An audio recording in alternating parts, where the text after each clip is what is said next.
Welcome to SRM education channel.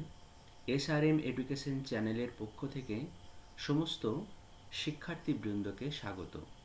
আজকে আমাদের আলোচনার টপিক হলো composed upon Westminster Bridge, written by William Wordsworth. William Wordsworth 1707 to 1815 was one of the pioneer of the English Romantic movement. William Wordsworth হলেন ইংরাজি romantic মুভমেন্টের একজন অগ্রগামী। English সাহিত্যে বা ইংরাজি সাহিত্যের যে রোমান্টিক মুভমেন্ট হয়েছিল, যে সমস্ত কবি রোমান্টিক মুভমেন্টের মধ্যে পড়েন, তার মধ্যে উইলিয়াম ওয়ার্ডসওয়ার্থ হলেন সবথেকে উল্লেখযোগ্য কবি, যার জন্ম 1770 খ্রিস্টাব্দে 7ই এপ্রিল।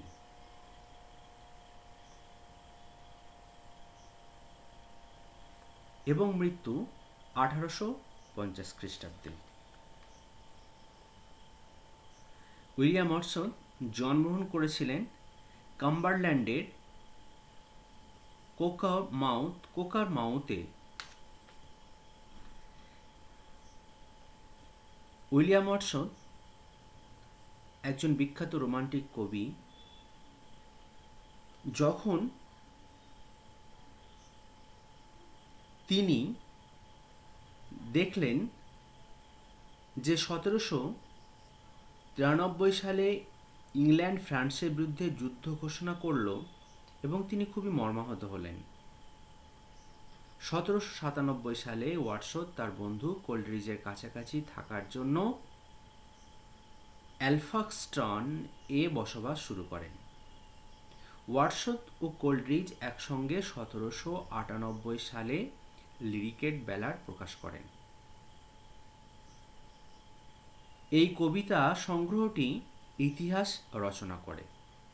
এটি ছিল অভূতপূর্ব ও বৈপ্লবিক। 1798 সালে ওয়াটসওয়ার্থ ও কোলরিজ দুজনেই জার্মানিতে যান, এবং 1799 সালে ওয়াটসওয়ার্থ ইংল্যান্ডে ফিরে আসেন এবং লেক অঞ্চলের কেন্দ্রস্থল গ্রাসমেয়ারের ডাব কটেজে বসবাস শুরু করেন। সেখানেই তিনি তাঁর জীবনের শ্রেষ্ঠ কবিতাগুলো রচনা করেন।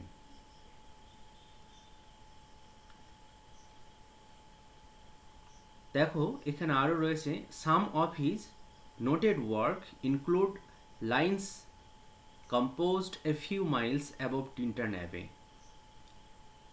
Ode to the Intimation of Immortality, Prelude। এই লেখাগুলো উইলিয়াম ওয়ার্ডসওয়ার্থের উল্লেখযোগ্য লেখা, এবং এই সমস্ত লেখাগুলোর মধ্যে আরও বেশি আমি যেটা আগেই বললাম, সেটা হচ্ছে লিরিক্যাল ব্যালাড, খুবই একটা গুরুত্বপূর্ণ কালেকশন।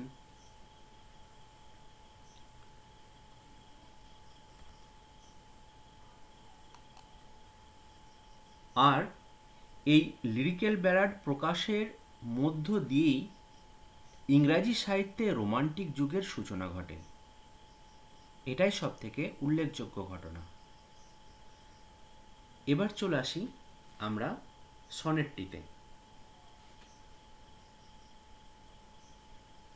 প্রথমে বলে নিই, এই যে কম্পোজড আপন ওয়েস্টমিনিস্টার ব্রিজ, এটা এক ধরনের sonnet.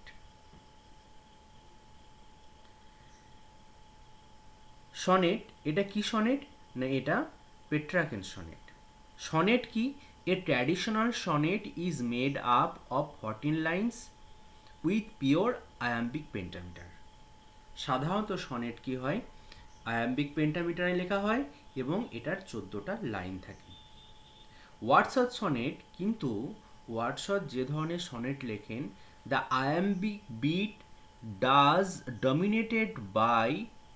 dominated but only one line consists of 5 iambic feet without caesura or obstacle to flow, and that is the first line. এই জায়গায় এই সনেটের মধ্যে আমরা তিন, চার, 5 এবং 12 লাইনে আয়াম্বিক পেন্টামিটার পাবো। আর কি পাবো?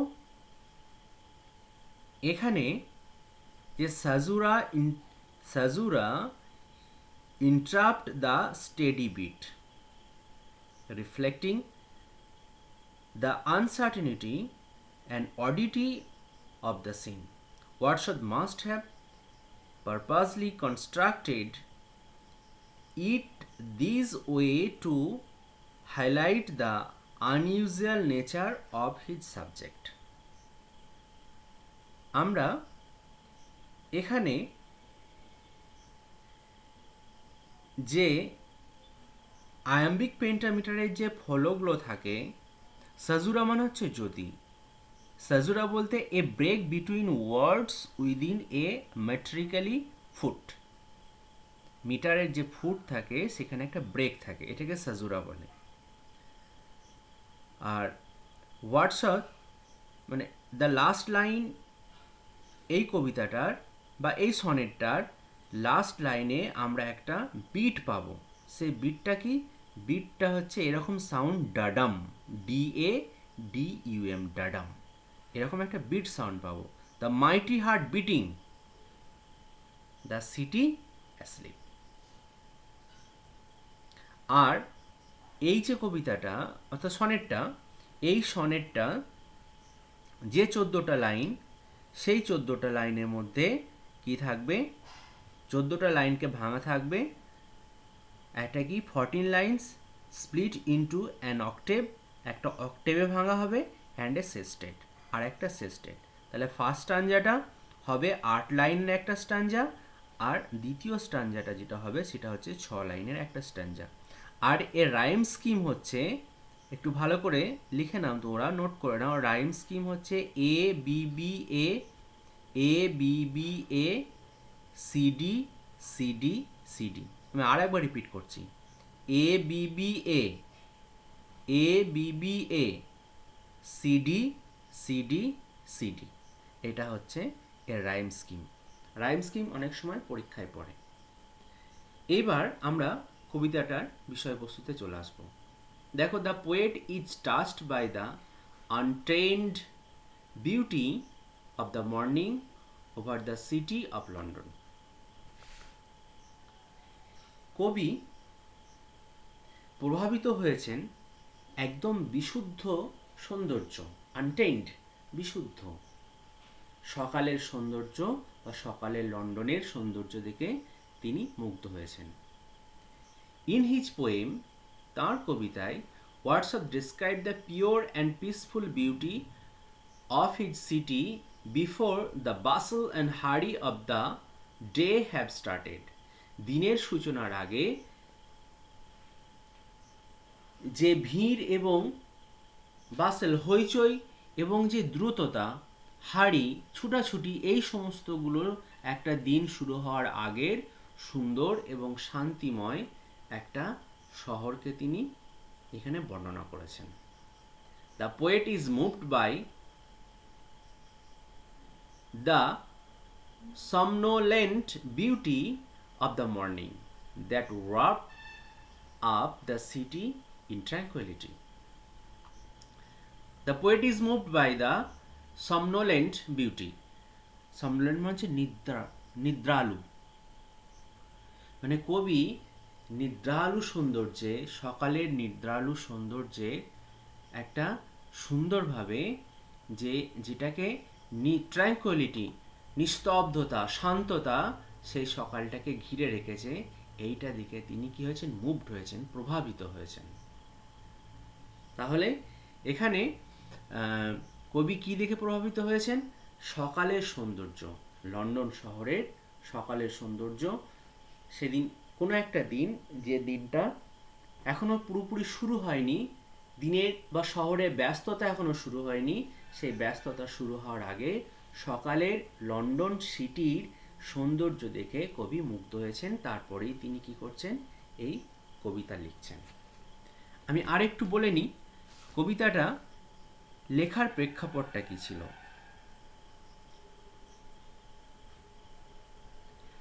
এটা ছিল ওয়ার্ডসওয়ার্থের sonnet to the capital of City of London, written before full effects of the Industrial Revolution has reached the metropolis. যে শিল্প বিপ্লব হয়েছিল সেই শিল্প বিপ্লবের যে ঘটনাগুলো কবির মনে প্রভাব পড়েছিল তার ফলে একটা শান্ত সুন্দর লন্ডনের সকাল দেখে তিনি খুবই প্রভাবিত হয়েছিলেন, সেইটারই বর্ণনা। Wordsworth and his sister Dorothy were on their way to the port of Dover in July 1802 en route for Paris. যখন ওয়ার্ডসওয়ার্থ এবং তার বোন ডরোথি প্যারিসে যাচ্ছিলেন এবং প্যারিসে যাওয়ার জন্য ডোভারের যে পোতাশ্রয় সেখানে পৌঁছাচ্ছিলেন, এটা জুলাই মাস 1802 সালে। Imagine an early dawn, hardly any one on the street, when along comes a carriage and horse and stop temporarily to take in the view over River Thames. This could be the moment of inspiration for the romantic poet. যখন তারা একটা ক্যারেজে করে ঘোড়ার গাড়ি করে যাচ্ছিল Thames নদীর উপর দিয়ে এবং যখন ওয়েস্টমিনস্টার ব্রিজটাকে পার হচ্ছিল তখন তারা হঠাৎ থেমে গিয়ে, অর্থাৎ ওয়ার্ডসওয়ার্থ এবং ডরোথি একবার থেমে সেই ব্রিজ থেকে লন্ডন শহরটাকে দেখলেন এবং দেখার ফলে লন্ডন শহরের যে সৌন্দর্য সেই সৌন্দর্যটা তিনি লিপিবদ্ধ করে ফেললেন, তিনি লিখে ফেললেন। When he returned to England, he finished the sonnet and it was published a few years later in 1807. এবং যখন তিনি আবার ইংল্যান্ডে ফিরে এলেন, কোথা থেকে? প্যারিস থেকে। এবং ফিরে আসার পর তিনি কি করেছিলেন? তিনি কবিতাটাকে সম্পূর্ণ করেছিলেন এবং তার কিছু বছর পর 1807 সালে এই কবিতাটা প্রকাশিত হয়। ঠিক আছে, এইবার আমরা কবিতার লাইনে চলে যাব। দেখো first line, Earth has not anything do so more fair. পৃথিবীকে এর আগে এত সুন্দর আর দেখায়নি, বা আমি লাইনটাকে অন্যভাবে বলতে পারি, পৃথিবী আর কিছু বা পৃথিবীর আর কিছু নেই যা আরো সুন্দর। অর্থাৎ এখানে যে দৃশ্যটা তিনি দেখছেন সেই দৃশ্যটাকে তিনি বলছেন যে পৃথিবীতে যে সুন্দর যদি থাকতেই হয় এইটা হচ্ছে এই দৃশ্যটা সব থেকে সুন্দর। ডাল, would he be of soul who could pass by a sight so touching in its majesty. ডাল মানে হচ্ছে বোকা, অ্যাকচুয়ালি ডাল মানে বোকা। Dull would he be of soul, সে আত্মিকভাবে বোকা বা আত্মার দিক থেকে সে স্থূল। কে? হু, যে, কুড পাস বাই, যে এড়িয়ে চলে যাবে, এ সাইট, এরকম একটা দৃশ্য, so touching in it's majesty, এইরকম একটা মহিমায় বা মর্মস্পর্শী দৃশ্যকে যে অগ্রাহ্য করে চলে যাবে। পাসিং বাই বা এড়িয়ে চলে যাওয়া বা অগ্রাহ্য করে চলে যাওয়া, যে এত সুন্দর একটা সকালের দৃশ্য সেই দৃশ্যটাকে যে অগ্রাহ্য করে এখান থেকে চলে যাবে, তাহলে কি হবে? সেই মানুষটা dull would he be of soul, আত্মিকভাবে সে স্থূল। বুঝতে পারলে? এখানে আর্থ, আর্থ মানে তোমরা সবাই জানো, আর্থ মানে পৃথিবী, আর ফেয়ার, মোর ফেয়ার, ফেয়ার মানে বিউটিফুল বা সুন্দর। তাহলে আর এখানটা দেখে নাও, এ সাইট, যে দৃশ্যটা সো টাচিং, দৃশ্যটা কি? সো টাচিং মানে মনোমুগ্ধকর, আর ইন ইটস ম্যাজেস্টি মানে এর নিজস্ব, অর্থাৎ ওই দৃশ্যটার একটা নিজস্ব কি রয়েছে, ম্যাজেস্টি মানে সৌন্দর্য, মহিমা রয়েছে। The impressive and attractive quality, মানে কার ইমপ্রেসিভ অ্যান্ড অ্যাট্রাকটিভ কোয়ালিটিটা কার, সেই কোয়ালিটিটা হচ্ছে ওই দৃশ্যটার, অর্থাৎ ওই শহরের দৃশ্যটার। ম্যাজেস্টি মানে বুঝতে পারলে, ম্যাজেস্টি মানে হচ্ছে the impressive and attractive quality. তারপরের লাইন চলে এসো, this city now doth like a garment wear the beauty of the morning. This city now doth, এই শহর যেন পোশাকের মতো পড়েছে। Like a garment wear the beauty of morning, সকালের সৌন্দর্য বা সকালের সৌন্দর্যের পোশাক পরিহিত হয়েছে। এই যে ডোথ, ডোথ মানে এটা দেখো ডিও টিএইচ, ডোথ।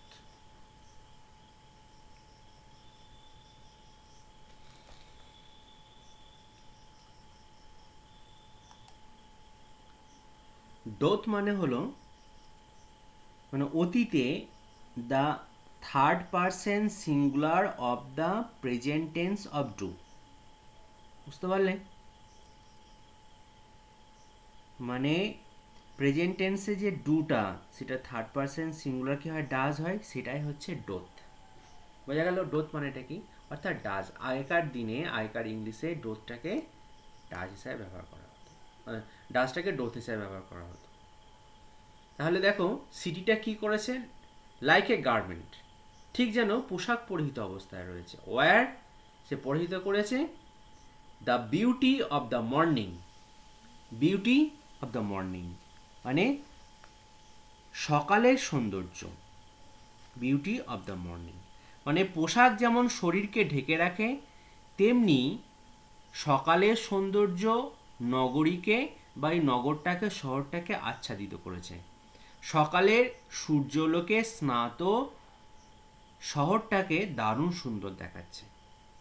অর্থাৎ এখানে সকালটা এতটাই পরিষ্কার, স্মোকলেস, অর্থাৎ কুয়াশা নেই, কোনো রকম ধোঁয়া নেই, সূর্যের আলোটাই যেন একটা পোশাক। সেই সূর্যের আলোটা কি করেছে, শহরটাকে সুন্দরভাবে পোশাকের মতো পরিহিত করে দিয়েছে।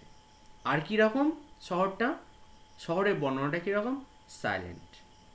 সাইলেন্ট মানে নীরব, বেয়ার অনাবৃত, ships, towers, domes, theatres and temples lie open unto the fields and to the sky. একদম এই পর্যন্ত। তাহলে শহরটাকে কিরকম লাগছে, শহরটা হচ্ছে অনাবৃত, নীরব, সেখানে কি রয়েছে, জাহাজ, টাওয়ার্স চূড়া, ডোমস গম্বুজ, থিয়েটার্স নাট্যমঞ্চ এবং মন্দির কি হয়ে আছে, লাই আপন আনটু দ্য ফিল্ড, যেটা শায়িত হয়ে আছে উন্মুক্ত মাঠের সাথে। উন্মুক্ত যে মাঠ, ফাঁকা মাঠটা, লাই মানে শুয়ে আছে, আপন unto the field and to the sky এবং আকাশের নিচে।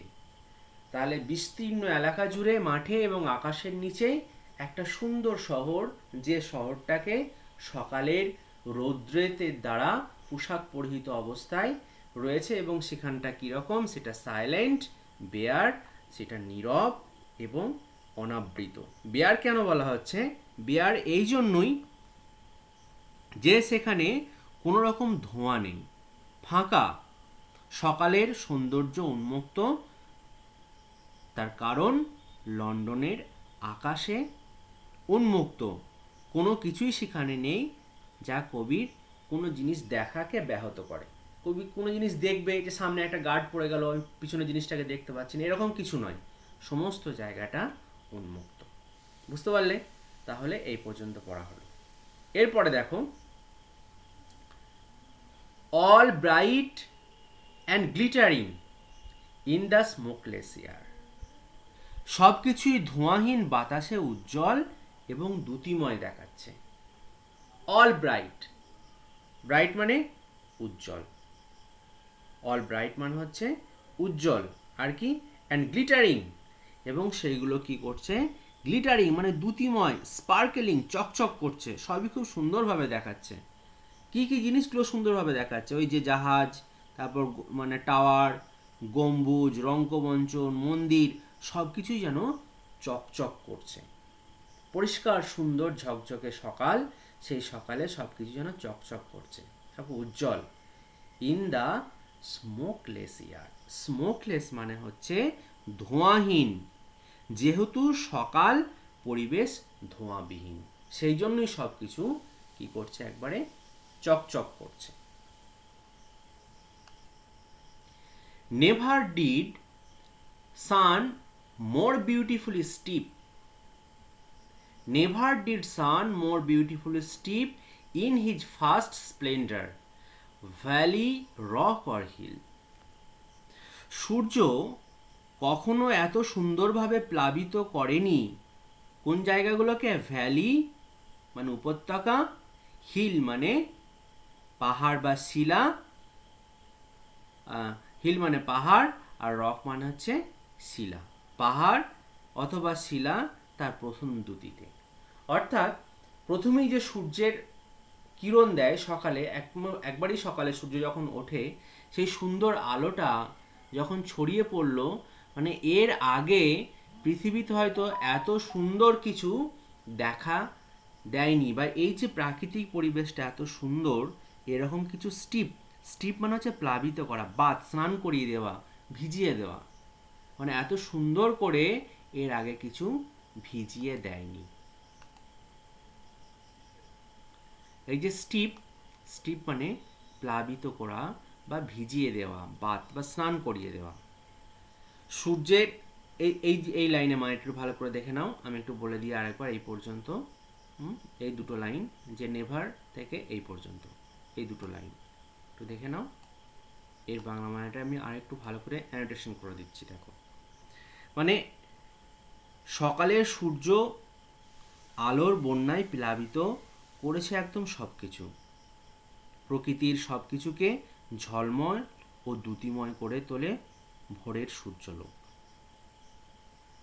কবি মনে করছেন যে সূর্য কখনো উপত্যকা, পাহাড়, পর্বতকে এত সুন্দরভাবে দ্যুতিময় করেনি।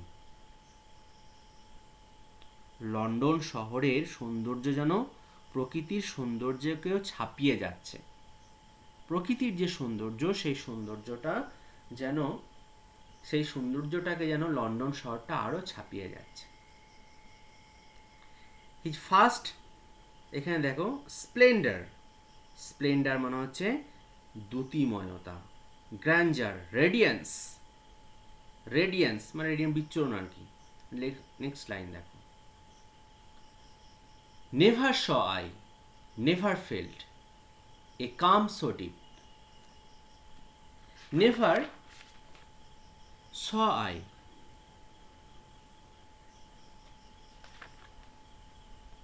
আমি কখনো দেখিনি,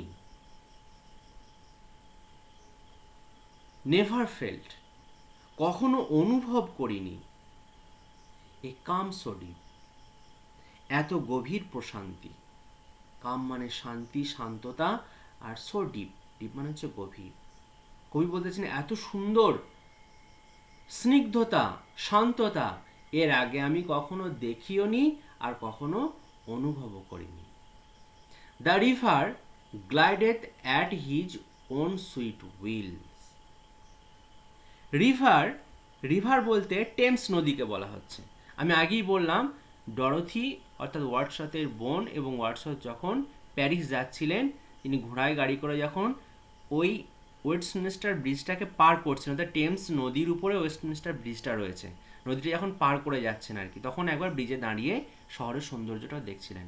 এই জন্য এখানে দ্য রিভার বলতে কোনটাকে বলা হচ্ছে, টেমস। দ্য রিভার মানে হচ্ছে টেমস, টেমস নদীটাকে বলা হচ্ছে। Glideth at his own sweet will, glideth মানে বয়ে চলা, নদীটা কি করছে, বয়ে চলছে, at his own sweet will মানে হচ্ছে ফ্রিলি অ্যান্ড স্মুথলি, মুক্তভাবে, স্বাধীনভাবে ও স্বচ্ছন্দে। মুক্তভাবে, স্বাধীনভাবে এবং স্বচ্ছন্দে নদীটা বয়ে চলছে। অর্থাৎ ওই নদীর উপরে এখন কোনো জাহাজ চলছে না, কোনো স্টিমার চলছে না, কোনো ছোট নৌকা চলছে না, বা কল কারখানা থেকে দূষিত জলগুলো এসে পড়ে যাচ্ছে না নদীতে। নদী একদম কি খুব শান্ত, নদীর চলনের মধ্যে কোনো রকম বাধা নেই, সে তার মুক্তভাবে, স্বাধীনভাবে, স্বচ্ছন্দে নদী বয়ে চলেছে। Dear God, the very houses seem asleep. Dear God, কবি ঈশ্বরকে সম্বোধন করছেন। এই আবেগ কবির আনন্দ এবং বিস্ময়কে প্রকাশ করে। এখানে গড তো সবসময় ডিয়ার, গড কি সবসময় ডিয়ার, কিন্তু এই যে তিনি মানে শহরের সৌন্দর্য দেখে এত মুগ্ধ হয়ে পড়েছেন, কবি তখন ঈশ্বরকে সম্বোধন করছেন ডিয়ার বলে। The poet addresses god. কি দেখছেন সম্বোধন করে কি বলছেন?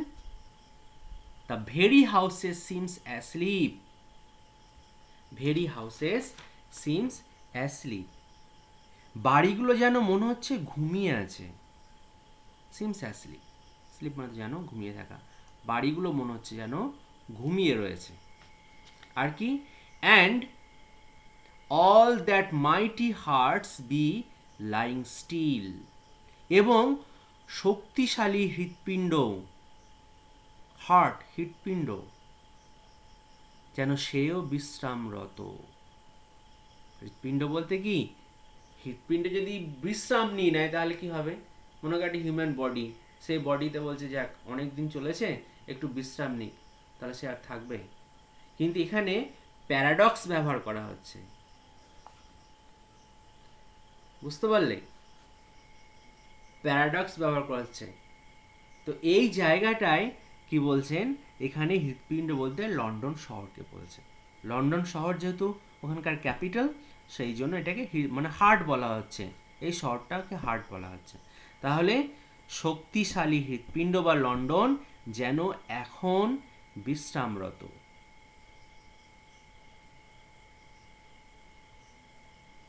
মানে নগরীর প্রকাণ্ড হৃদয়ে না আছে কোনো সাড়া, সে এখন ঘুমাচ্ছে বা বিশ্রাম নিচ্ছে। লাইং স্টিল, এখন নগর সব একবারে সম্পূর্ণভাবে স্থির এবং কোলাহল মুক্ত। বোঝা গেল? তাহলে এই কবিতাটা সম্পূর্ণ ওয়ার্ডসওয়ার্থ কি করেছেন, প্রাকৃতিক পরিবেশের বর্ণনাটা দিয়েছেন। কি প্রাকৃতিক পরিবেশ? এখানে দেখো দুটো জিনিস রয়েছে, একটু মন দিয়ে শোনো। দুটো জিনিস, একটা হচ্ছে প্রকৃতি যেটা নিজে নিজেই তৈরি হয়, আর একটা জিনিস মানুষের তৈরি। তাহলে মানুষের তৈরি জিনিস থেকে, ম্যানমেড থেকে গড মেড বা ভগবান যেটা তৈরি করেন, বা প্রকৃতি নিজে নিজেই যেটা তৈরি হয়ে ওঠে, দুটোর মধ্যে ডিফারেন্স রয়েছে।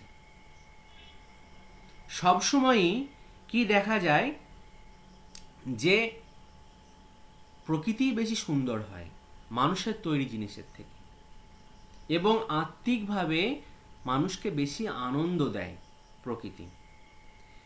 কিন্তু এইখানে যে সনেটটা, এটা পেট্রাকেন সনেট বা ইটালিয়ান সনেট, এই সনেট যেটা বলা হচ্ছে, যে এক জায়গায় বলা হচ্ছে যে তাহলে মানুষের তৈরি এত শহর এত সুন্দর, সব কিছুকে বেশি সুন্দর লাগছে।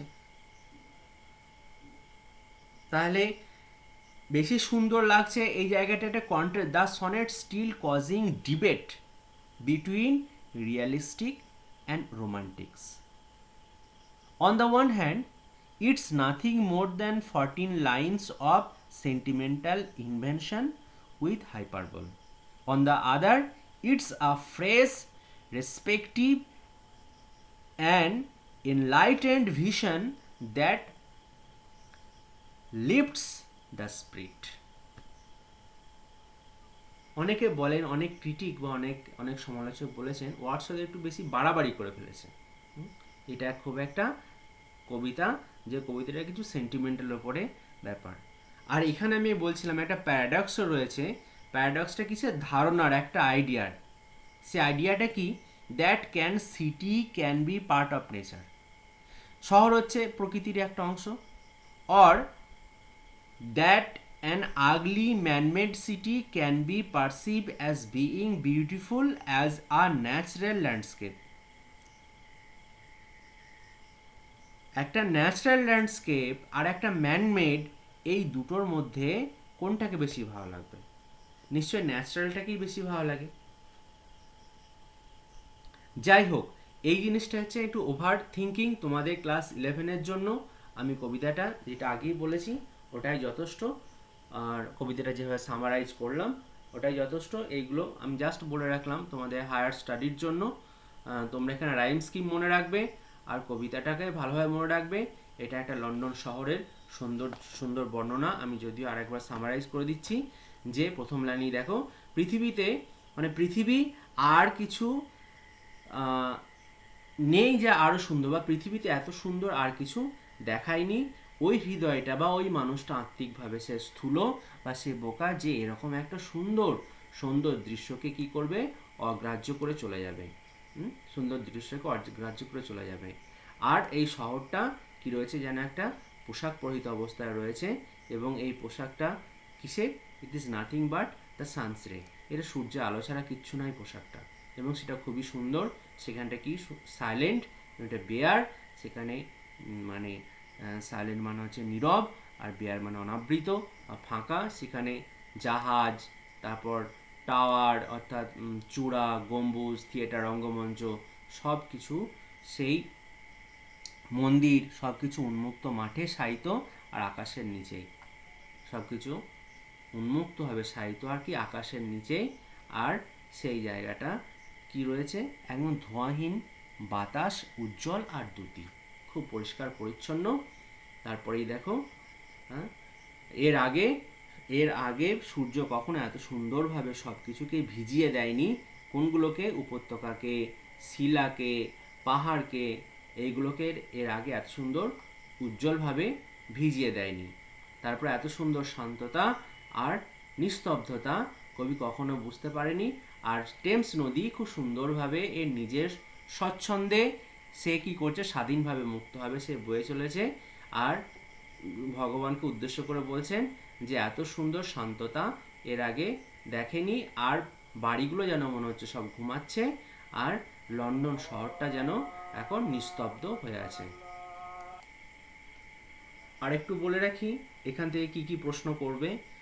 প্রাথমিকভাবে প্রশ্ন তো বলতে গেলে অনেকটাই বড় হয়ে যাবে, প্রাথমিকভাবে আমি বলে রাখছি। এই যে কবিতাটা সাবস্ট্যান্স করে রাখবে, আর সিগনিফিকেন্স অফ দ্য টাইটেল করে রাখবে। তাহলে সাবস্ট্যান্স, টাইটেল, আর কি করবে? লন্ডন সিটির যে মানে ডেসক্রিপশন ওয়াটসঅ্যাপ দিয়েছেন সেটা দেবে। Describe after WhatsApp the city of London as given in the poem আপন ওয়েস্টমিনস্টার ব্রিজ। এই যে ওয়েস্টমিনস্টার ব্রিজে কবিতায় বা সনেটের মধ্যে ওয়াটসঅ্যাপ লন্ডন সিটির যে বর্ণনা দিয়েছেন সেই বর্ণনাটা এই 3-4টে মোটামুটি করে রাখবে এখান থেকে, বাকি সবগুলো তোমরা পেয়ে যাবে। Thank you for watching my video.